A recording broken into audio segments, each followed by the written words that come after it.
কিছুতেই নাগালে আসছে না আলুর দাম। বাজারে নতুন আলু তবু রেকর্ড ভাঙছে দাম।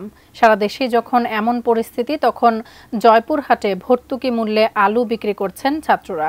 জেলা প্রশাসনের সহযোগিতায় ছাত্র কৃষক কর্নার নামে ট্রাক সেল থেকে 50 টাকা কেজিতে আলু কিনতে পেরে স্বস্তিতে রয়েছেন ক্রেতারা।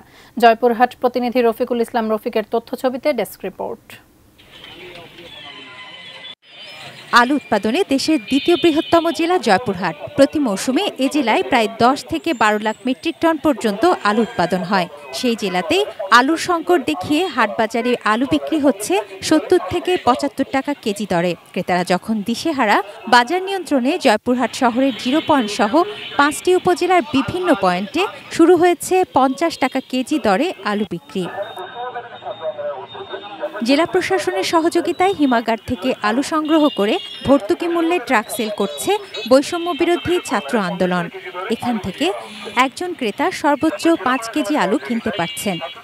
বাজারে 70 থেকে 75 টাকা কেজি, আমরা এখানে 50 টাকা আলুর কেজি পেয়ে আমরা স্বস্তি বোধ করতেছি।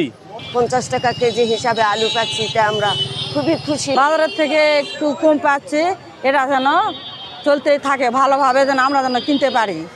অসাধু ব্যবসায়ীদের সিন্ডিকেট ভাঙতে এমন উদ্যোগ বলে জানান ছাত্র আন্দোলনের এই প্রতিনিধি।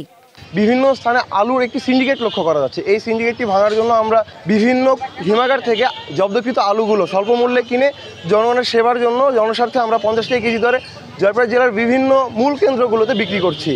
বাজার নিয়ন্ত্রণে না আসা পর্যন্ত এই কার্যক্রম চলবে।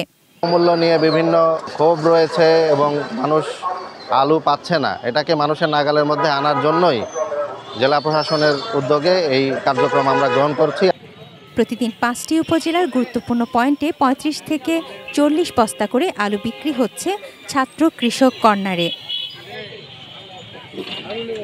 তুনা সিনা তনু, ডেস্ক রিপোর্ট, ATN নিউজ।